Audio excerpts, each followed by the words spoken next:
السلام علیکم ورحمۃ اللہ تعالی وبرکاتہ۔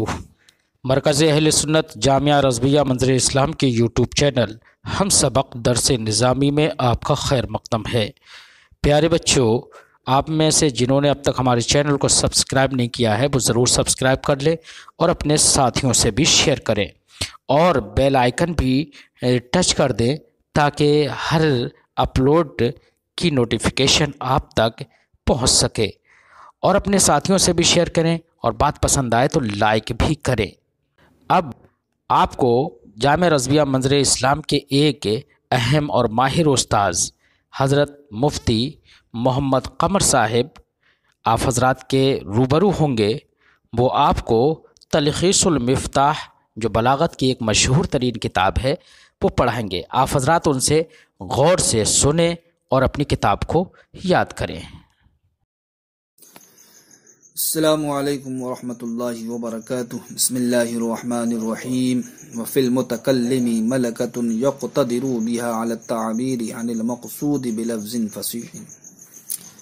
ما قبل میں آپ نے فصاحت فی المفرد کو بھی پڑھ لیا، فصاحت فی الکلام کو بھی پڑھ لیا۔ فصاحت کی تیسری قسم فصاحت فی المتکلم وہ باقی رہ گئی تھی، آج اس کی بھی تعریف کو آپ ذہن نشین کر لیں گے۔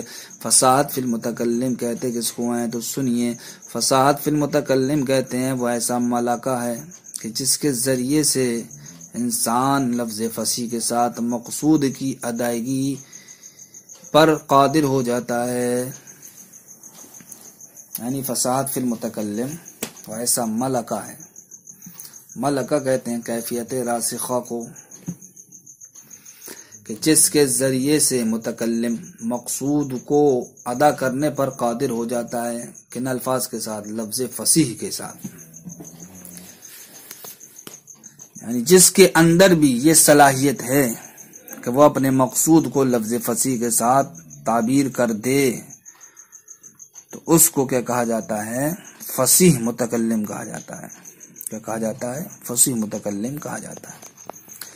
تو اس تعریف میں ملکہ کا ذکر کیا گیا، تو ملکہ کہتے ہیں کیفیت راسخہ کو، اور آگے ذکر کیا یقتدر بها علی التعبیر یعنی المقصود، کہ جس کیفیت راسخہ کے ذریعے سے مقصود کی تعبیر کرنے پر کیا ہو؟ قادر ہو۔ یہ قدرت ہم کو بتاتی ہے اس انسان کے اندر یہ وسعت اور یہ طاقت، یہ استطاعت ہونا چاہیے کہ جب بھی وہ چاہے اپنے مقصود کو لفظ فصیح کے ساتھ تعبیر کرنا تو وہ تعبیر کر سکے، اگرچہ بالفعل اس نے اپنے مقصود کو لفظ فصیح کے ساتھ تعبیر نہ کیا ہو۔ لہذا ہر وہ انسان متکلم فصیح کہلائے گا کہ جس کے اندر لفظ فصیح کے ساتھ اپنے مقصود کی ادائیگی کی کیا ہوگی؟ قدرت ہوگی۔ لہذا قدرت کے لفظ نے ہم کو اس بات سے آگاہ کر دیا کہ متکلم میں فصیح بننے کے لیے بالفعل لفظ فصیح کے ساتھ کلام کرنے کی ضرورت نہیں ہے، بلکہ اگر آپ کے اندر استطاعت ہے مقصود کو لفظ فصیح کے ساتھ تعبیر کرنے پر، تب بھی آپ کا کہلائیں گے متکلم فصیح کہلائیں گے۔ فرماتے ہیں وفی المتکلم، فصاحت فی المتکلم کہتے ہیں وہ ایسا ملکہ ہے کہ جس کے ذریعے سے متکلم مقصود کو تعبیر کرنے پر قادر ہو جائے بلفظ فصیح، لفظ فصیح کے ساتھ۔ یہ آپ کی فصاحت کی تینوں قسمیں مکمل ہو گئی، فصاحت فی المفرد، فصاحت فی الکلام، فصاحت فی المتکلم۔ اب یہاں سے مصنف علیہ الرحمہ بلاغت کے تعلق سے گفتگو کو شروع فرماتے ہیں بلاغت کی دو قسمیں تھیں، ایک کا نام بلاغت فی الکلام، دوسری قسم کا نام بلاغت فی المتکلم۔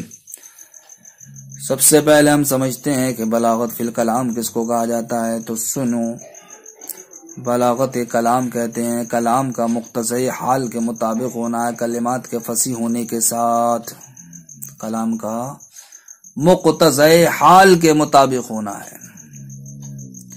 مقتضی حال کس کو کہا جاتا ہے؟ تو مقتضی حال کو سمجھنے کے لیے کچھ گفتگو ذہن نشین کریں۔ مقتضی حال کہتے ہیں کہ حال، مقام، جس چیز کا تقاضا کرے اس کو مقتضی حال کہا جاتا ہے۔ مثلا اگر ہمارا مخاطب بالکل حکم سے خالی الذہن ہے، حکم سے خالی الذہن ہے، یعنی کہ ابھی اس کے ذہن میں کچھ نہیں ہے، نہ زید کے آنے کا ہے، نہ زید کے نہ آنے کا ہے، ابھی ہمارے مخاطب کو کچھ معلوم نہیں ہے کہ زید آیا ہے کہ زید نہیں آیا ہے، ان دونوں ہی حکم سے اس کا ذہن کیا خالی ہے، تو یہ ایک ایسا انسان ہے کہ جس کا ذہن حکم سے کیا خالی ہے۔ لہذا اس انسان کے ذہن کا حکم سے خالی ہونا یہ کیا ایک حال ہے، ایک مقام ہے کہ ہمارا مخاطب ایسا ہے جو حکم سے خالی الذہن ہے، تو حکم سے خالی الذہن ہونا یہ کیا ہو گیا، ایک حال۔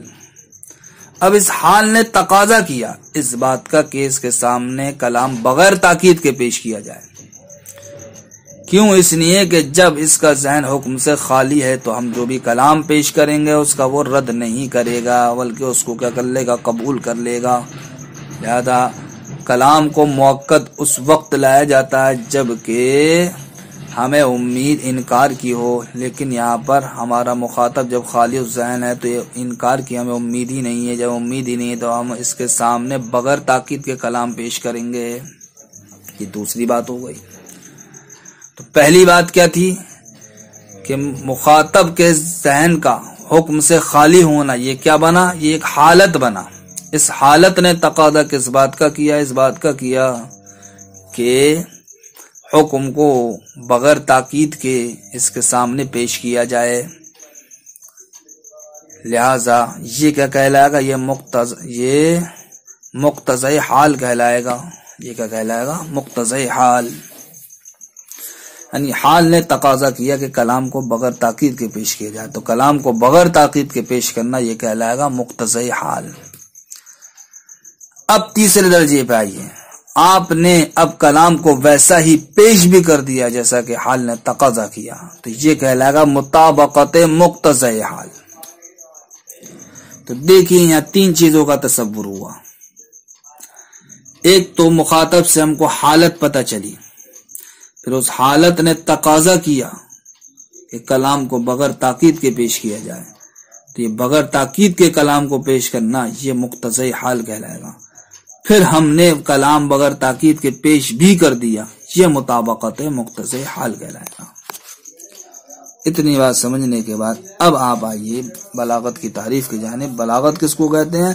کہتے ہیں بلاغت فی الکلام، کلام کا مقتضی حال کے مطابق ہونا ہے، کلام کا مقتضی حال کے مطابق ہونا، مع فصاحتی کلمات کے فصیح ہونے کے ساتھ۔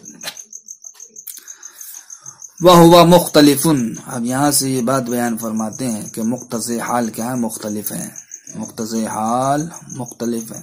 کیوں؟ اس لیے کہ کلام کے مقامات بھی کیا ہیں، مختلف ہیں۔ جب کلام کے مقامات کیا ہوگا، مختلف ہو گئے، تو ان مقامات کے مختلف ہونے کی بنیاد پر مقتضی حال بھی کیا ہو جائے گا، مختلف ہو جائے گا۔ کیسے جناب والا مقتضی حال مختلف ہیں؟ تو وہ اس لیے فرماتے ہیں اگر کوئی مقام ایسا ہے جو نکرہ کا تقاضا کرتا ہے اور کوئی مقام ایسا ہے جو معرفہ کا تقاضا کرتا ہے، تو اب ان دونوں مقاموں میں ہر ایک دوسرے کے کیا ہے، خلاف ہے۔ لہذا مقام تنکیر یا مقام تعریف کے کیا ہوگا، خلاف ہوگا۔ اسی طریقے سے کہیں کوئی مقام ایسا ہے کہ جو اطلاق کا تقاضا کرتا ہے، لیکن دوسرا مقام ایسا ہے جو تقیید کا تقاضا کرتا ہے، تو دیکھیے یہاں پر اطلاق و تقیید دونوں مختلف ہیں یا نہیں۔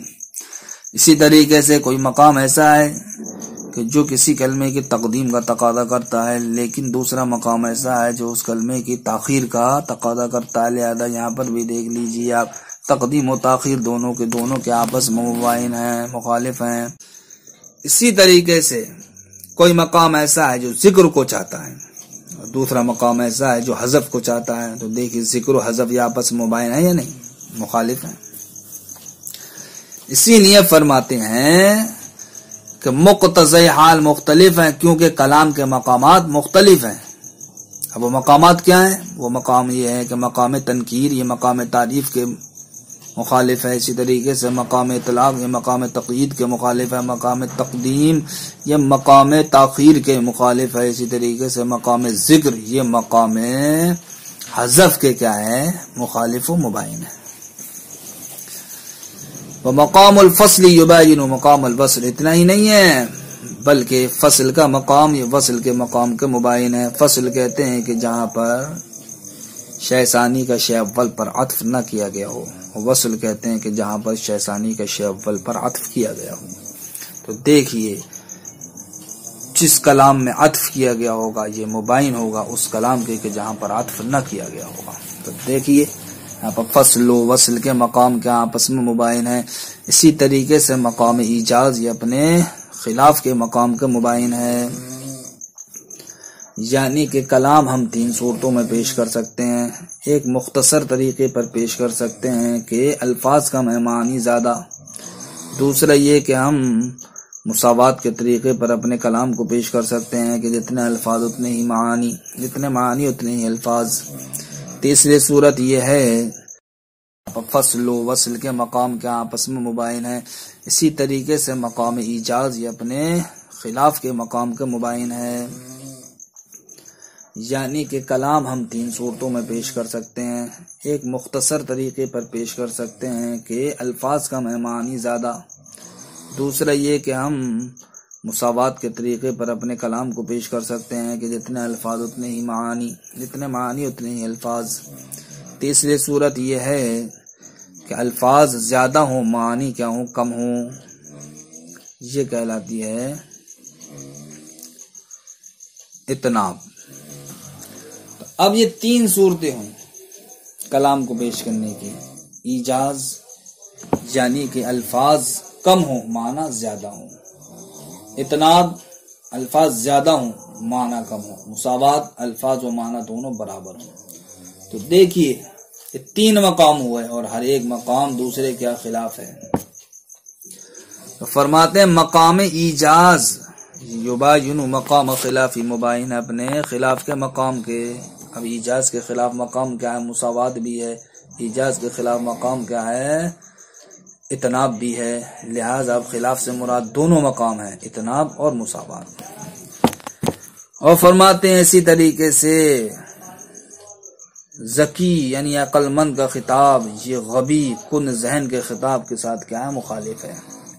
کیوں؟ اس لیے کہ جب انسان کسی عقل مند سے گفتگو کرے گا تو اب وہ عقل مند سے گفتگو کرنے کی بنیاد پر اس کے سامنے باریک اور نکاتی گفتگو کرے گا، لیکن جب وہ کسی غبی سے گفتگو کرے گا تو اب غبی کے سامنے سب باتیں کھلم کھلا واضح طریقے سے پیش کرے تب غبی کو سمجھ میں آئیں گی، ورنہ اس کے سب سر کے اوپر سے گزر جائیں گی۔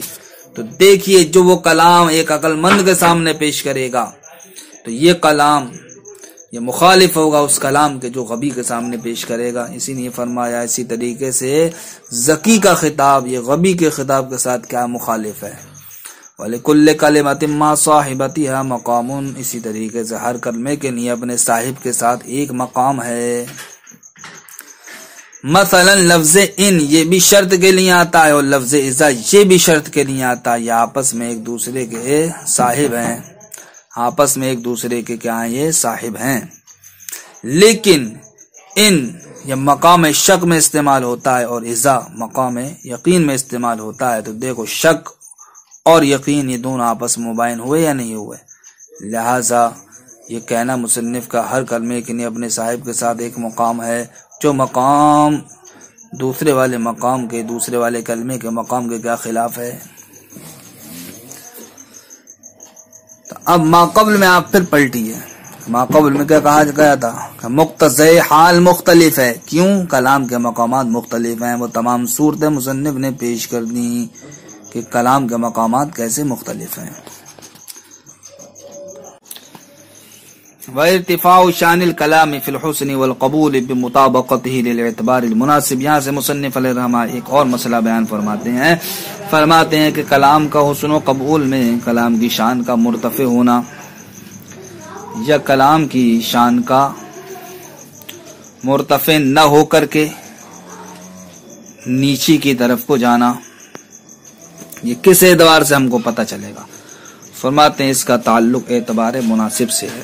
کیسے ہے؟ اعتبار مناسب سے ہے. جتنا کلام ہمارے اعتبار مناسب کے مطابق ہوگا اتنا ہی کلام ہمارا حسن و قبول میں بلند و بالا ہوگا، اور جتنا کلام ہمارا اعتبار مناسب سے نیچے جائے گا اتنا ہی کلام ہمارا حسن و قبول میں شان سے کیا ہو جائے گا؟ گر جائے گا. تو فرماتے ہیں کسی بھی کلام کی شان کا مرتفع ہونا حسن و قبول میں یہ کیسے ہوتا ہے؟ اعتبار مناسب کی مطابقت سے ہوتا ہے، یعنی کہ مقتضی حال کی مطابقت سے ہوتا ہے. جتنا ہم کلام اپنا مقتضی حال کے مطابق پیش کریں گے اتنا ہی کلام ہمارا بلند و بالا ہوگا، اور جتنا ہم کلام مقتضی حال کے خلاف پیش کریں گے اتنا ہی کلام ہمارا نیچے حصے میں گر جائے گا. فرماتے ہیں وَارْتِفَاعُ شَانِ الْكَلَامِ فِي الْحُسْنِ وَالْقَبُولِ، کلام کی شان کا مرتفع ہونا حسن و قبول میں بے مطابقت ہی للاعتبار المناسب، یہ کلام کے اعتبار مناسب کے مطابق ہونے کی وجہ سے ہے یا مطابق ہونے کے اعتبار سے ہے. وَإِنْحِطَاطُهُ، اور کلام کا گر جانا حسن و قبول میں بِعَدَمِهَا، یہ اعتبار مناسب کے مطابق نہ ہونے کی وجہ سے ہے. فَمُقْتَضَى الْحَالِ هُوَ الْاعْتِبَارُ الْمُنَاسِبُ، تو چوکنے کی ضرورت نہیں ہے کہ اعتبار مناسب کیا چیز آ گئی. فرماتے ہیں مقتضی حال ہی اعتبار مناسب ہے. تو جو مقتضی حال ہے وہی اعتبار مناسب ہے، جو اعتبار مناسب ہے وہی مقتضی حال ہے. فَالْبَلَاغَةُ رَاجِعَةٌ إِلَى اللَّفْظِ بِاعْتِبَارِ إِفَادَتِهِ الْمَعْنَى بِالتَّرْكِيبِ. ایک اور مسئلہ بیان فرماتے ہیں کہ بلاغت یہ لفظ کی صفت ہے. تو بلاغت کس کی صفت ہے؟ لفظ کی صفت ہے. مطلقاً لفظ کی صفت نہیں ہے، بلکہ جس معنی کے فائدے کے لیے لایا گیا ہے اس کا وہ فائدہ کرے تب تو بلاغت لفظ کی صفت ہے، ورنہ بلاغت لفظ کی صفت نہیں ہے. فرماتے ہیں فالبلاغۃ راجعۃ الی اللفظ، تو بلاغت یہ لوٹتی ہے لفظ کی جانب، یعنی کہ بلاغت یہ لفظ کی صفت ہے. باعتبار افادتہ المعنی بالترکیب، اس کے ترکیب کی وجہ سے اس معنی کا فائدہ دینے کے اعتبار سے جس معنی کے لیے اس لفظ کو لایا گیا ہے.